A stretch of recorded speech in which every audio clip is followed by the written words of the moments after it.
राम जय जय राम श्री राम जय जय राम श्री राम जय जय राम श्री राम जय राम।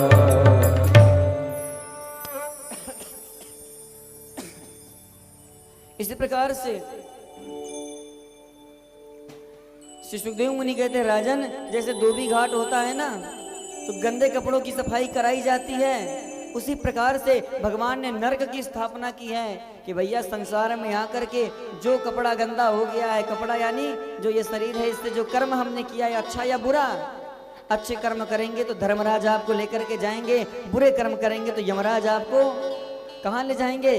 धोबी घाट ले गया कर भैया खूब पिटाई लगाएंगे और अच्छे से आपकी सफाई कढ़ाई करेंगे। जैसे सफाई दो प्रकार की होती है। अच्छा देखिए, यदि किसी ने चोरी किया तो पुलिस के हाथ में आ गया तो पुलिस बहुत तेज तेज से मारती है, देखती नहीं कहाँ लग रहा है, क्या टूट रहा है, क्या फूट रहा है, कुछ नहीं देखती।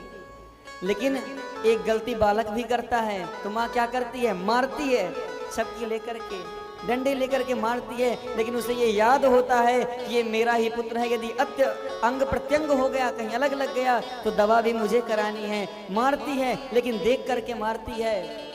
उसी प्रकार भगवान का जो हो जाता है, पाप किया है तो भगवान उसको मारते तो हैं लेकिन देखते हैं कि मेरे भक्त को कष्ट नहीं होना चाहिए।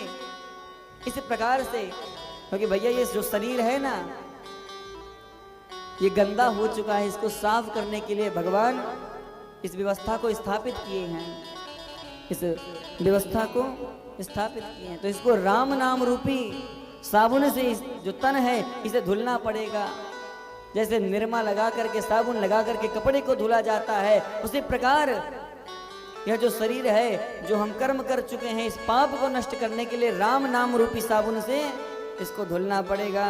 किसी ने बहुत अच्छा कहा है, राम नाम के साबुन से जो मन का मैल मिटाएगा, मन के करवट में वह राम के दर्शन पाएगा। राम नाम के साबुन से जो मल का मैल छुड़ाएगा, निर्मल मन के शीशे में तो राम का दर्शन पाएगा, राम का दर्शन पाएगा।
जलाएगा, निर्मल मन के दर्पण में तो राम का दर्शन पाएगा।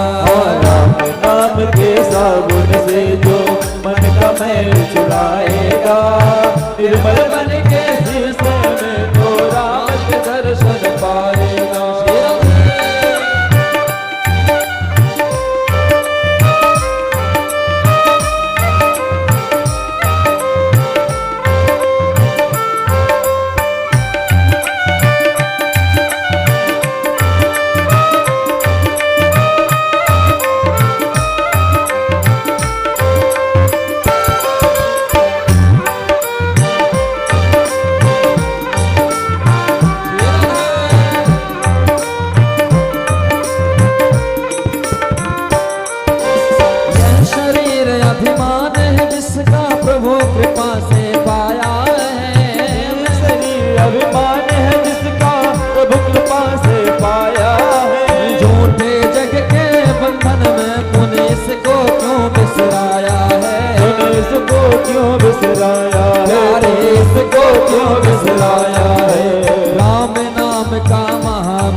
पाएगा। निर्मल मन के जीवन में तो राम के दर्शन पाएगा।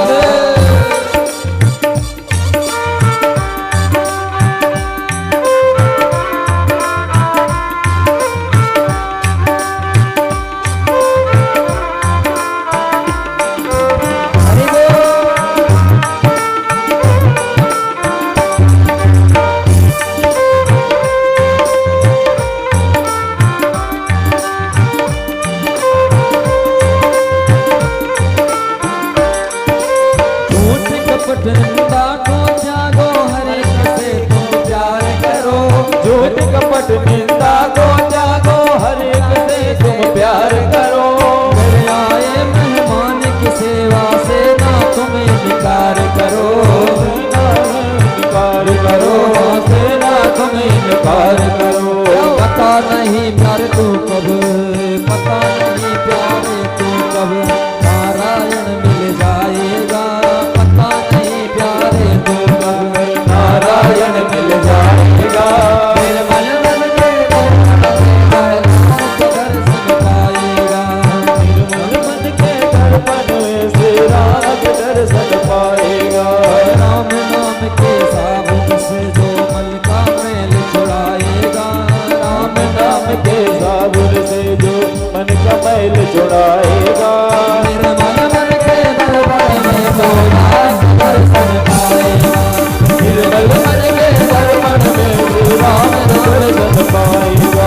राम नाम के साबुन से जो मन का मैल छुड़ाएगा। राम नाम के साबुन से जो मन का मैल छुड़ाएगा। निर्मल मन के दर्पण में तो राम के दर्शन पाएगा। निर्मल मन के दर्पण में तो राम के दर्शन पाएगा। निर्मल मन के दर्पण में तो राम के दर्शन पाएगा। निर्मल मन के दर्पण में तू राम के दर्शन पाएगा। तू राम के दर्शन पाएगा। तू राम के दर्शन बोलिए श्री सीतारामचंद्र भगवान की जय। राम रूपी साबुन से इस मैल को सफा किया जा सकता है। महाराज परीक्षित प्रश्न करते हैं, गुरुदेव ऐसा कोई प्रमाण है क्या कि केवल भगवान के नाम से ही सारे पाप मिट गए हों, सारे पापों का प्रक्षालन हो गया हो? यदि ऐसा कोई प्रसंग है तो श्रवण कराइए। तो उन्होंने अजामिल की कथा को श्रवण कराया। संक्षेप में अजामिलोपाख्यान श्रवण करेंगे। श्री सुखदेव जी महाराज कहते हैं, कान्य कुब्जित विजह कश्चित दासे पतिरजामिलः नाम्ना नष्ट सदाचारो दास्या संसर्ग दोषितः। कान्यकुब्ज कानपुर में कन्नौज कान्यकुब्जीय ब्राह्मण एक रहते थे जिनका नाम था अजामिल, भक्त अजामिल। जो भक्त अजामिल थे भगवान का बड़ा भजन कीर्तन किया करते थे। एक दिन समिधा पीने के लिए वन में गए। समिधा पीने के लिए जंगल में गए और वहां उन्होंने एक नृत्यांगना को एक दासी के साथ संसर्ग करते हुए देखा, सो उनकी बुद्धि दूषित हो गई और उन्होंने वो जो वेश्या थी उसको लेकर के घर पर चले आए। लेकर के आए तो भैया परिवार ज्यादा बड़ा हो गया, घर का खर्चा चल नहीं रहा था। तो उसने कहा कि इतने से काम चलने वाला नहीं है, आपके पांडित्य कर्म से घर चलने वाला नहीं है, हमें तो और धन चाहिए, बालक आपके भूखे हैं। तो वो जो भक्त अजामिल था वही डाकू अजामिल बन गया। डाकू बन गया, दूसरे को लूटता, मारता, चोरी करता, डकैती करता, सारे कार्यों को करता था। एक दिन संतों का जमावड़ा वृंदावन की तरफ जा रहा था। रास्ते में देखे संत भगवान कि अंधेरा हो चुका है, रात्रि हो चुकी है, तो क्यों ना आज इसी गांव में ही रुका जाए। गांव में जाकर 4-5 लोग बैठे हुए थे। तो संतों के जो मेन महंत जी थे वो पूछे, भैया यहाँ पे कोई ब्राह्मण रहता है क्या? लोग परिहास करते हुए, संतों का परिहास करते हुए कहते हैं, महाराज एक त्रिकाल संध्या करने वाला ब्राह्मण रहता है जिसका नाम है भक्त अजामिल। वो देखिए सामने जो 2 कोठी बनी हुई है ना, वो भक्त अजामिल की है। जाइए। उन्होंने सोचा कि भैया किसी भक्त का होगा, जा करके जैसे ही पुकारा तो नृत्यांगना अंदर से निकल कर आती है और हाथ जोड़कर प्रणाम करती है। जो नृत्यांगना थी वह संतों के प्रति बड़ा उसका सम्मान था। संतों को देख करके तुरंत उनके चरणों में प्रणाम किया। हाँ महाराज बताइए कैसे आना हुआ। संत कहते हैं कि हम वृंदावन के लिए जा रहे थे, वृंदावन के लिए जा रहे थे, तो अंधेरा होने के कारण आज इसी गांव में रुकना पड़ेगा। तो हमने विचार किया क्यों ना आपके यहाँ रुका जाए, आप हमें रुकने के लिए कोई स्थान दे दीजिए और कुछ खाने के लिए पाने के लिए प्रसादी दे दीजिए। और जो नृत्यांगना थी रोते हुए अश्रुपात करते हुए कहती है महाराज मैं क्या बताऊं, मैं एक वैश्या हूँ, नृत्यांगना हूँ, आप तो मेरे हाथ का नहीं खा सकते। संतों ने कहा हम आपके हाथ का नहीं खा सकते, लेकिन आपका अन्न लेकर के बनाकर तो खा सकते हैं। हाँ महाराज ऐसा हो सकता है। दिया। बगल में बगीची थी, बगीचे में सारे महात्मा रुके हुए थे, जितने महात्मा थे सब जाकर के रुके हुए थे। अजामिल रात्रि में आया डकैती करके, देखता है कि हमारे बगीचे में संत ब्राह्मण रुके हुए हैं। जाकर अंदर कहता है ये कौन है जो हमारी बगीची में आकर रुका है, तत्काल कह दो हमारी बगीचे से निकल जाए, मरना है क्या। तो जो दासी थी क्रोध करके बोलती अरे संत ब्राह्मण आए हुए हैं, इस प्रकार से बात किया जाता है, आप शांति से अंदर जाओ। पत्नी ने आग दिखाया, अजामिल अंदर चला गया। सुबह हुआ, जो संत भगवान थे जा रहे थे, उन जाते जाते कहा कि देखो संतों को ब्राह्मणों को भोजन कराने के बाद दक्षिणा देनी चाहिए, लाओ कुछ दक्षिणा प्रदत्त करो। अजामिल ने कहा कि अन्न भी हमारा खाया, घर पे भी हमारे रुके, अब दक्षिणा भी चाहिए। भागते हो यहाँ से कि आपके हाथ में जो झोली है, जो कमंडल है, ले लूं इसको। संत ने कहा सुनो तो पूरी बात, मैं धन इत्यादि आपसे नहीं मांग रहा हूं, फिर मैं आपको एक कार्य बता रहा हूं, आप वह कार्य करो। उन्होंने मन में विचार किया इसने मुझे भोजन पवाया है तो क्यों ना इसका कल्याण कर दिया जाए। उन्होंने कहा आपके कितने पुत्र हैं? बोला महाराज हमारे 7 पुत्र हैं। बोले अच्छा, हाँ महाराज 8वां आने वाला है, गर्भ में है। अच्छा मेरे कहने से जो 8वां आपका पुत्र होगा उसका नाम नारायण रखना। ठीक है महाराज, इसमें कौन सी बड़ी बात है, रख देंगे। इतना कहकर संत निकल गए वृंदावन की ओर। आगे चलकर पुत्र हुआ तो संतों के कथनानुसार अजामिल ने उनका नाम नारायण रखा। एक दिन जब अजामिल का अंत समय आ गया, प्राणांत समय आ गया, जाने का समय आ गया, तो बड़े बड़े यम के दूत, बड़े बड़े यम के पार्षद दिखाई देने लगे। बड़े विकराल केसों वाले काले भुजंग दिखने लगे। अजामिल देखकर चिल्लाने लगा और बगल में ही उनका पुत्र खेल रहा था, तो तेज से बोला, ए बेटा नारायण, बड़ी तेज से पुकारा। तो भैया अब नारायण तो केवल 4 साल का बालक है, लेकिन उसने नारायण को बुलाया और वहां खड़े भगवान के पार्षदों ने सुना कि इन्होंने हमारे मालिक को बुलाया है। तो तुरंत भगवान के 2 पार्षद चतुर्भुज रूप में आकर प्रकट हो गए और जाकर के यमराज के दूतों से कहते हैं महाराज आप कौन हो? यमदूत कहते हैं हम यमराज के दूत हैं, मनुष्य के बुरे कर्मों का फल हम देते हैं। इसने बड़ा अत्याचार किया है लोगों पे, बड़ा अधर्म किया है, लोगों को लूटा है, इसलिए मैं इसे नरक लेकर के जा रहा हूं। भगवान के जो पार्षद थे वो कहते हैं नहीं, इसने मरते समय हमारे सरकार का नाम लिया, हमारे मालिक का नाम लिया है, इसलिए आप इसको लेकर नहीं जा सकते, इसे तो मैं लेकर के जाऊंगा। भगवान के पास लेकर के जाता है।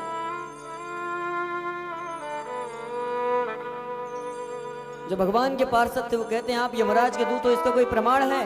हाँ महाराज क्या प्रमाण चाहिए बताओ आप।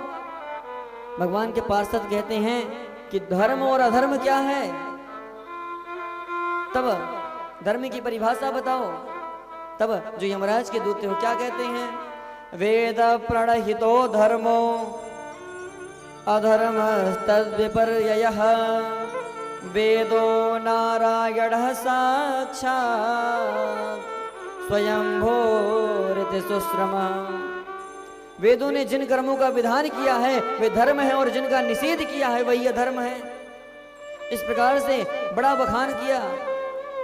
भगवान के पार्षदों को लगा कि हाँ ये यमराज के दूत हैं फिर भी कहते हैं भैया देखो वेद कह रहा है ना कि वेदो नारायण साक्षात, तो वेद में लिखा हुआ है कि भगवान का नाम कोई मरते समय ले ले तो उसकी सदगति होती है, आप इसे लेकर नहीं जा सकते। जब यमदूतों ने ज्यादा जोर शोर दिखाया तो भगवान के पार्षदों ने मारकर खदेड़ दिया, अजामिल की रक्षा कर ली। अब जो यमदूत थे भागे भागे गए यमराज के पास, बोले महाराज नहीं करनी है आपकी नौकरी, नहीं करनी है आपकी नौकरी। यमराज ने पूछा क्यों? बोले महाराज ये अपना लाठी डंडा हाथ से आप पकड़ो, आपने कहा था कि जाकर के अजामिल के प्राण को लेकर के आना है। हम अजामिल के प्राण को लेने के लिए गए तो पता नहीं कहां से पीताम्बर धारण किए हुए मोर मुकुट पहन करके चतुर्भुज रूप में दो पार्षद आए और हमें मारकर खेत दिया। कह रहे हैं हमारे मालिक का नाम लिया है। महाराज एक बार उसने नारायण कहा था, जैसे ही ना शब्द निकला यमराज ने मुंह पकड़ लिया। क्यों भैया अपनी फैक्ट्री खाली करानी है क्या? यदि एक बार इनके कान में नारायण शब्द पड़ गया तो हमारी फैक्ट्री तो खाली हो जाएगी, हमें कौन पूछने वाला है? उन्होंने कहा महाराज क्या कहते हैं आप, आपसे ऊपर भी कोई है? यमराज कहते हैं कि हमसे ऊपर भी हमारे सरकार बैठे हुए हैं। कौन है आपके ऊपर? आपके ऊपर कौन है? कहते हैं हमारे ऊपर हमारे परमात्मा हैं। और यदि मैं आज से उद्घोषणा करता हूं कि जिसने भगवान का नाम ले लिया उसे आप नहीं छुओगे। पूज्यपाद गोस्वामी तुलसीदास जी रामचरितमानस में कहते हैं भाय को भाय अनख गाल सहो,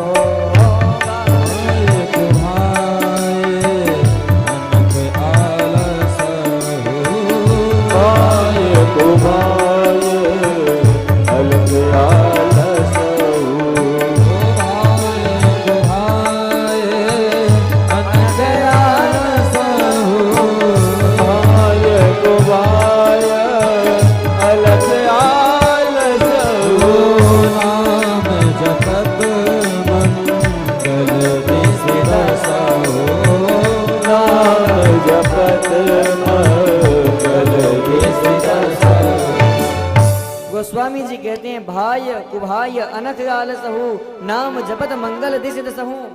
आप जिस परिस्थिति में हैं, जिस स्थिति में हैं, उसी स्थिति में आप परमात्मा का नाम लीजिए, वह आपको कल्याण, आपका कल्याण अवश्य करेगा। भाय कुभाय अनख गाल सहु नाम जपत मंगल दिसित सहु।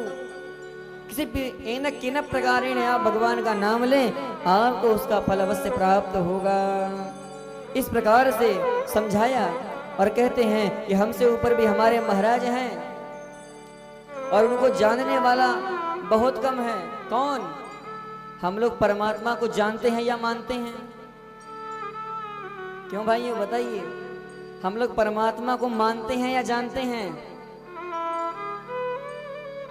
हम सभी लोग परमात्मा को मानते हैं, जानता कोई नहीं है। यमराज कहते हैं परमात्मा को जानने वाले बहुत कम हैं। जो परमात्मा को जानते हैं, परमात्मा को हर कोई नहीं जानता है। कुछ गिने चुने व्यक्ति हैं जिनको परमात्मा के बारे में ज्ञात है, परमात्मा के बारे में पता है।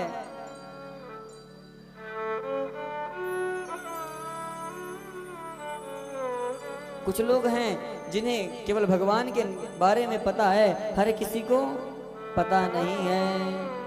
यमराज कहते हैं कैसे दूत, कैसे? यमराज के दूत पूछते हैं महाराज कैसे लोगों को लेकर के नहीं आना है? तो कहते हैं कि जिह्वा नवक्ते भगवत गुण नाम धेयम चेतश्च न स्मरते तच्छरणारविंदम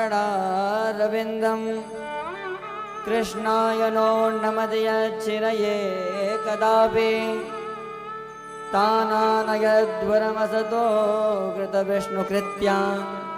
जिसकी जिह्वा से भगवान का नाम नहीं निकलता है, जिसके हाथ भगवान नाम संकीर्तन के लिए नहीं उठते हैं, ऐसे लोगों को आप लेकर के हमारे पास आया करो। और इस प्रकार